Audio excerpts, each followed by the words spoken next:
I was so consumed in my schooling that I didn't get into a relationship until my second semester of my freshman year in university.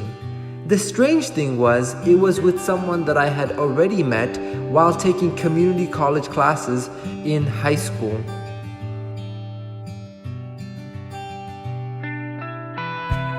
Being that it was my first attempt at bonding with another human being, it was an awkward but necessary relationship. When she asked me out on that innocent spring day at the library, I had absolutely no clue that more than 2 years later, she would bring me to my knees and leave me in more pieces than I knew I could be broken into. I remember a day near the final stage of our time together.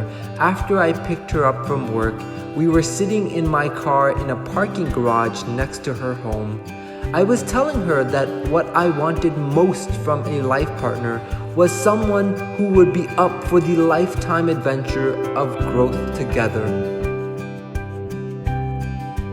And all too vividly, I remember her saying that perhaps I could find someone else to grow with, that it wasn't her. And in my defiance, I did my best to hold on to someone who had already given up on me. With and through her, I sought growth. Growth in my intellect, growth in my academia, growth in my status, growth in my income, growth in my ability to shoulder the pains of my family and hers, growth in the oak tree of potential that needed watering within me.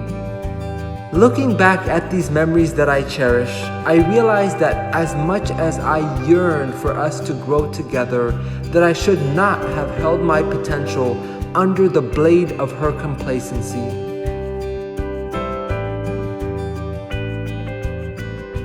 At the time, I was full of life and vitality. In my early 20s, I was ready to take on the rough waters of life. I should have bloomed in my pursuits, developed my characteristics, and solidified my self-identity.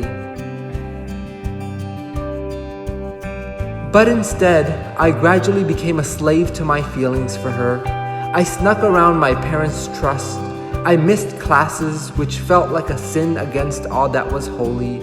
I lost my priorities and wanted nothing more than to not feel this overwhelming anxiety that I would lose her. And in the end, I lost her. I shed my tears and watered the seed of growth that I was searching for within me.